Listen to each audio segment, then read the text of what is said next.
Ысык көлдө жайкы туристтик сезон расмий ачылды. Ачылыш азем эл аралык туристтик жарманке жана Ырбий фестивали менен коштолуп жатат.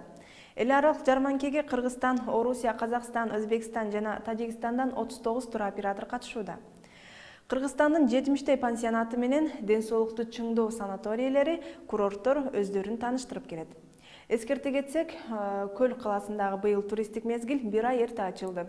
Эми Борбор Азиянын калган аймактарында туристтик сезонго ачылышына аба ырайы кандай шарттарды түзүп жатат? Аны мен Гүлүм Эркинбек кызы 11 каналында кененирээк айтып берем. Саламатсыздарбы?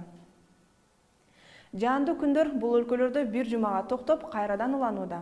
Мында климат Кытайдын түштүгүнө таасирин бербегендиктен, эртең Ак Суу шаарында күн ачык бойдон калат.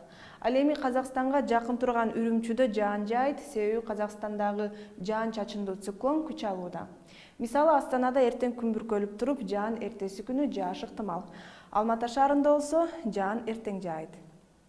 Өзбекстанда жаан чагылган менен коштолот. Фергана өрөөнүндө жаан катуу жаап, чагылган түшүүсү күтүлөт. Ташкентте асманды биринчи булут каптап турат, жаан болсо кечке жуук жаа баштайт. Нукус өрөөнүндө болсо күн ачык. Түркменстанда да так ушундай абал. Дашогус өрөөнүндө абанын температурасы плюс 26 градус түзүп, кечке жуук күн бүркөй баштайт. Ашхабадда буга салыштырмалуу абанын температурасы төмөндөп, жаан жаашы күтүлүүдө. Тажикстанда жаан күч алып, күн күрөп турат. Эртең Душанбе шаарында, Хорок өрөөнүндө, Ходжент шаарында да каттуу жаан жаайт. Ал эми Кыргызстанда өзгөчө кырдаалдар министрлигинен шашылыш билдирүү 9-11 майда туруктуу эмес аба ырайы сакталып турат. Мезгил менен жаан жаап, бийик тоолуу райондордо кар жаашы.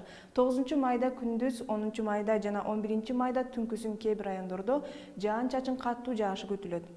Кээ бир райондордо батыштан соккон шамалдын ылдамдыгы секундасына 17-22 метрге жетиши ыктымал. Сиздер эртеңки күнгө карата аба ырайы менен тааныштыңыздар. 11 каналында күн сайын маалыматтан артта калбай, кабардар болуп туруңуздар. Көрүшкөнчө.